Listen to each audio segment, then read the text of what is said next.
Si je suis venu à Domalin, c'est parce qu'il y a une dynamique qui est là, c'est évident. Et donc il y a une équipe de bénévoles chaque premier samedi du mois. Les gens arrivent, ils déposent leurs journaux. On a fini par créer un réseau important finalement.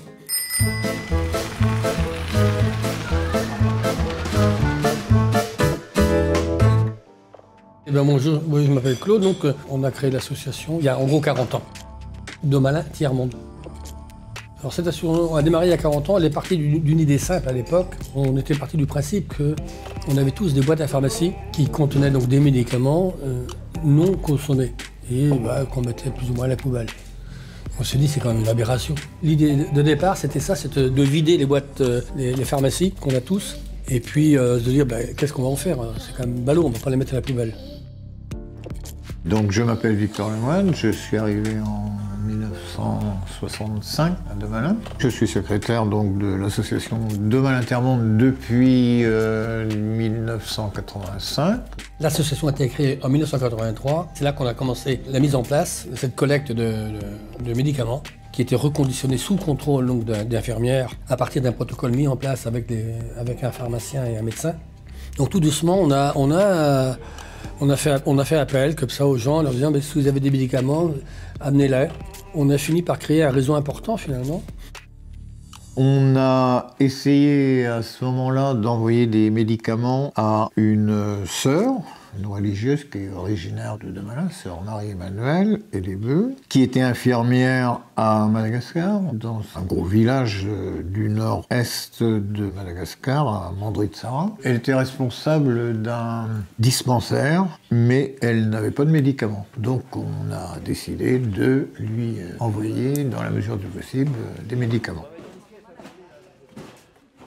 Les tout premiers colis, on les envoyait par la poste, ce qui nous coûtait cher quand même. Ce qui nous coûtait très cher. On est rentré en contact avec une association qui s'appelle ASF, Aviation Sans Frontières. C'est une association d'anciens pilotes d'avion, de mécaniciens. Et donc à peu près tous les 2 mois, ils étaient récupérés donc, par des sœurs à Madagascar. On a fonctionné comme ça jusqu'en 2009, parce que 2009, l'OMS, l'Organisation mondiale de la santé, a interdit le commerce de médicaments pour éviter ces phénomènes d'immunorésistance, ce qui fait donc on a arrêté. Mais au préalable, en 2005, on avait déjà commencé à collecter des journaux. Et progressivement, on s'est dit pourquoi que les journaux. C'est là qu'on est rentré en contact avec GDE, aujourd'hui avec qui on travaille. Tous les mois, ils viennent chercher nos conteneurs. Et donc, c'est en fonction des cours mondiaux qui nous règlent, on récolte les fonds. Vous voulez un petit café à partir Merci, non, parce que j'ai un autre rendez-vous. Bon, comme vous voulez. Merci. Merci. En gros, tous les mois, on a un départ. C'est variable, ça oscille entre 12 et 15 tonnes. On tourne à 150, 180 tonnes à l'année à peu près. Hein. Là, le local, c'est un local municipal que la mairie nous met gracieusement à disposition. Et c'est précieux pour nous parce que si on n'est pas de local, on ne pourrait pas travailler. On aurait du mal à stocker tous nos journaux. Là. Et l'autre avantage, c'est que ce local-là est en plus au cœur du bourg de Domalin. Pour des raisons de commodité, c'est parfait. On ne peut pas rêver mieux, on va dire. Et donc, il y a une équipe de bénévoles, une dizaine de bénévoles, chaque premier samedi du mois. C'est connu, on n'a même plus trop besoin. Les gens savent très bien que le premier samedi matin, de 9h à midi, on est là. On est ici à Domalin, le local est ouvert, les gens peuvent venir. Vous amenez souvent des papiers ici ?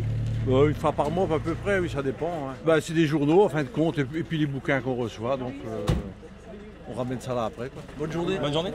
On va te libérer de ton véhicule. Ah oui, donc là, les gens arrivent, ils déposent leurs journaux. Nous, les bénévoles, on essaie de faire un pré-tri. Parce qu'on a 3 types de produits, c'est-à-dire les journaux d'un côté, la publicité, et également ce qu'on appelle les papiers blancs, les papiers de bureau. On trie parce qu'on a une meilleure valorisation. Les prix sont variables, hein. Bon. Mais si vous voulez, là, les journaux, ça oscille autour des 100, 120 € Les publicités, aujourd'hui, on est autour de 70 € aujourd'hui à peu près. Hein, et les papiers ce qu'on appelle les papiers blancs, là, de bureau, on est à 220 €. 220 € tonnes. Donc on est amateur de papier de bureau. Si vous connaissez des gens qui ne savent pas ce que faire de leur papier de bureau, on est preneur. On est là pour 2 raisons. Parce que le tri est intéressant, mais aussi pour accueillir également. Il nous paraît important d'être là pour accueillir les gens. Non, souvent les gens arrivent, ils reculent, et c'est nous là, qui sommes là pour les aider. On se permet même, vous allez voir tout à l'heure, on se permet d'ouvrir carrément leur coffre de voiture. Ça c'est en toute simplicité. Mais ils sont là 5 minutes, 10 minutes, et puis ils repartent. Là, on a un petit calme. Souvent, ce qui se passe, on a souvent des creux. Et si ça se trouve, dans 10 minutes, un quart d'heure, on va avoir 2-3 voitures ensemble. Bon, c'est comme temps imprévisible. Vous venez souvent? Une fois par mois. D'accord. Donc ça se passe très bien. Ouais. Alors on va mettre ça par là. Et oui, il faut savoir que la collecte du samedi matin représente à peu près 50% de notre tonnage. En gros, c'est ça. On a à peu près 50% d'apport volontaire du samedi matin et 50% donc, de marchandises qu'on va chercher dans nos différents dépôts. Et, je veux dire, c'est à 30, 40, 50 km à la ronde à peu près. Et en gros, on a des collectes sur Rennes, sur Fougères, Martigny-Ferchaud, Bossé. Il y a beaucoup de gens qui je veux dire, vont collecter dans leur quartier, leur voisinage. C'est des gens qui récupèrent chez eux et une fois qu'ils en ont quand même un gros stock, on se déplace pour aller les chercher. Ou c'est eux qui amènent. Donc ça, c'est des apporteurs réguliers, vraiment avec des stocks importants. Autrement, il y a les apporteurs du mois qui amènent des quantités, la quantité d'un coffre de voitures. Il y a des gens de Domalin, mais c'est très diversifié. De toute façon, ça vient de Cuillé, Vitré, toutes les communes environnantes. On est allé à Madagascar 2 fois, une première fois en 2015 et une deuxième fois en 2018.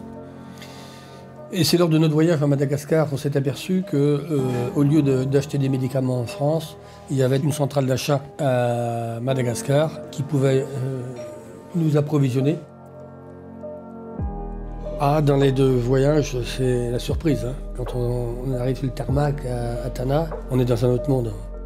Moi, je ne vous cache pas, j'ai eu des larmes à 2 reprises quand même.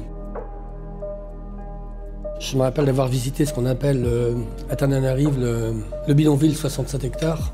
On ne ressort pas indemne, si vous me permettez l'expression. C'est violent, c'est violent.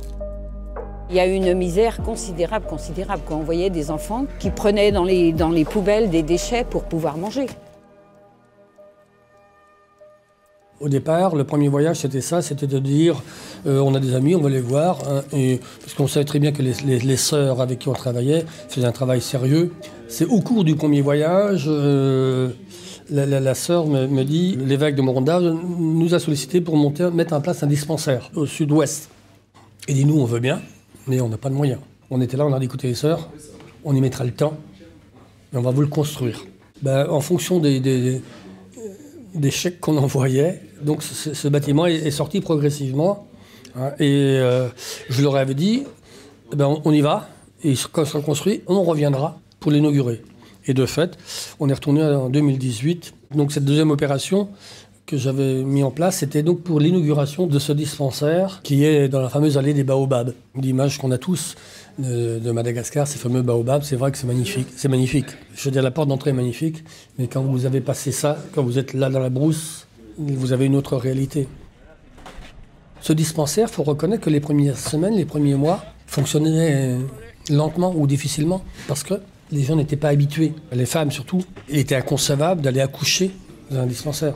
Aujourd'hui, il fonctionne bien. On a un médecin, il y a une infirmière, un kiné. Aujourd'hui, on finance donc ces personnels, mais également on finance aussi un gardien, parce qu'on est dans le sud.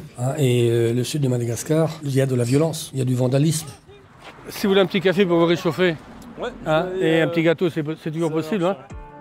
On a une mission de Madagascar, c'est le but premier, mais je trouve que localement, quand même, ce réseau qu'on maintient à Domalin me paraît important. C'est vrai de toute association. On contribue à créer du lien ici à Domalin, ce qui me paraît important aussi quand même. La collecte en tant que telle, c'est vrai que oui, c'est basique, c'est aller faire de l'aide à Madagascar ou ailleurs, c'est bien, mais il faut qu'on soit cohérent dans notre démarche. Je ne suis pas domalinois d'origine, mais ce que j'ai remarqué, je dis quand je suis arrivé ici, donc il y a une quarantaine d'années, sans flatterie, avoir des projets à Domalin, c'est facile. C'est vrai que Domalin, il y a quand même un pléthore d'associations. C'est ça qui fait la vie de Domalin. Bon, les commerces principaux, c'est la boulangerie-pâtisserie maintenant, et une supérette. Il y a un salon de coiffure, un traiteur. Enfin, ce qui est intéressant à Domalin, je crois aussi, c'est le passage du général Leclerc. La deuxième DB est passée à Domalin. C'était un lundi, le 7 août 1944. Mais Domalin est fier donc du passage de Leclerc. Il y a une stèle, une très belle stèle là, qui rappelle son passage. Honnêtement, si je suis venu à Domalin, c'est parce qu'il y avait une dynamique, ça vit bien, ça vit bien. Et il y a une dynamique qui est là, c'est évident. C'est incontestable, on va dire. Bon, c'est vrai qu'il y a la proximité de Vitry, la proximité de la 4 voies, qui aide, qui contribue sûrement. Mais aussi, bon, sans tomber dans la flatterie, il y a une équipe municipale qui travaille. C'est clair, c'est évident.